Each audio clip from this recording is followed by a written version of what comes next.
Dame in gospodje, ljubitelice in ljubitelji nogometa, lepo pozdravljeni in dobrodošli v naši družbi. Sliko smo v Ljubljani, v deževni Ljubljani za Bežigradom, kjer je pred nami na sporedu derbi 9. kroga, derbi slovenskega ženskega nogometa med Olimpijo in Pomurjem. Pomeni slab gol na tekmo, nekako v povprečju, to pomeni rezultat 9-1, kar pomeni, da na njihovih tekmah v povprečju vidimo 10 golov. Tole je že prva priložnost in 1-0.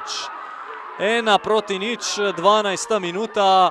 Akcija, ki je obetala veliko, pravzaprav tudi akcija, po kateri je najlažje doseči zadetek ob vseh teh vremenskih pogojih.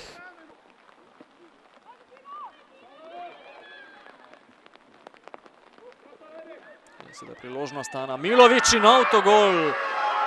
Ojojoj, kakšna napaka sedaj gostujočih nogometašic. Če sem dobro videl, avtogol Špele Rozmarič. Kakšna napaka sedaj Pomurja. Ljubljančanke, Ana Milović je na koncu izgubila žogo.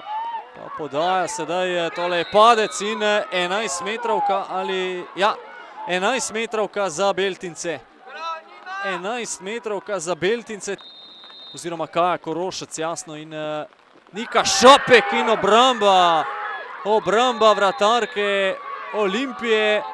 Kaj sedaj pravi glavna sodnica, ali bo potrebno ponoviti tole 11 metrovko? Ali bo mora biti potrebno ponoviti tole 11 metrovko? Zelo grobo so tule, ja, ni prišlo do zamenjave izvajalke.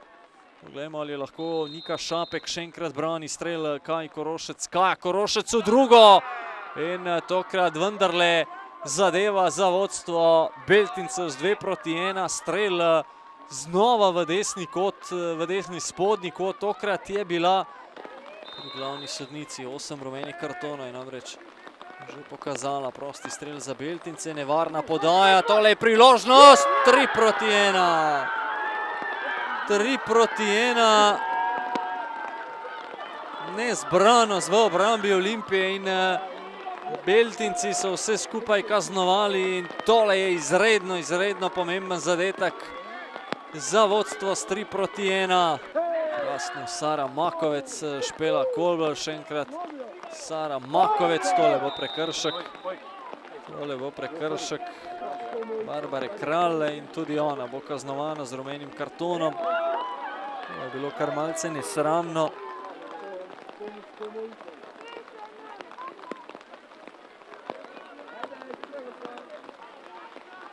Za nami ni še skoraj da polovica sezone, pa že lahko govorimo o tem, da so Beltinčanke prišle do naslova. Tole je priložnost za 4-1, ni šlo. Hvala lepa za vašo pozornost, do prihodnjič. Z moje strani lep pozdrav in nasvidenje.